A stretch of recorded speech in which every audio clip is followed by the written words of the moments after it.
À la question de savoir c'est quoi la case aux ancêtres et son importance. La case aux ancêtres est encore appelée en d'autres termes la case des crânes.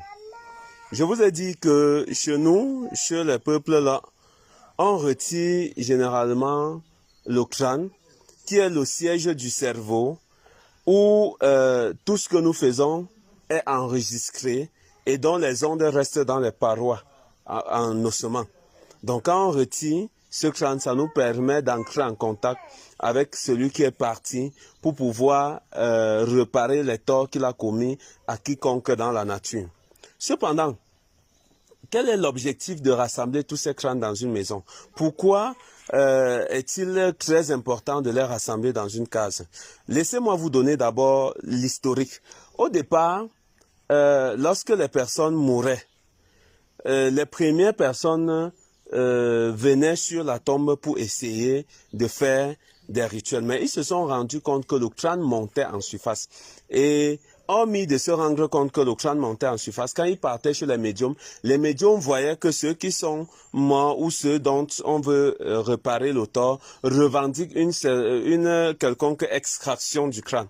Donc quand on voulait chercher, on voit que la personne demande à ce que son crâne soit retiré, à ce que son crâne soit à l'abri des pluies, à ce que son crâne soit à l'abri des intempéries. Parce que premièrement, lorsque le crâne n'est pas à l'abri des intempéries, ça se décompose rapidement. Parfois, ça se décompose quand on n'a pas encore fini de faire des rituels. Alors, il était question que on puisse retirer et mettre à l'abri des intempéries afin de faire les rituels. Lorsqu'on a commencé à retirer, les premières pensées de retirer, c'était de faire les petits caveaux dans la concession. Peut-être pour Madame X, on fait son espace dans la concession. Pour Monsieur Y, on fait son espace. Mais on s'est rendu compte que ça bouffait beaucoup d'espace parce qu'on devait faire des petits crânes partout et ça ne devait plus être facile d'exploiter la concession. Qu'est-ce qu'on a pensé faire?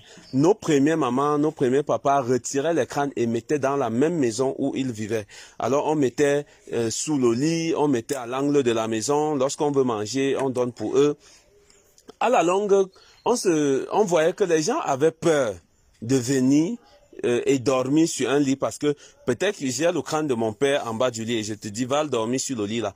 Comme tu n'as pas de relation avec mon père, tu peux te sentir un peu frustré, ça peut un peu te déranger. Voilà comment les premières idéologies de construire une case où on va garder les reliques, où on va garder les restes de nos ancêtres sont venus chez les Bamileke.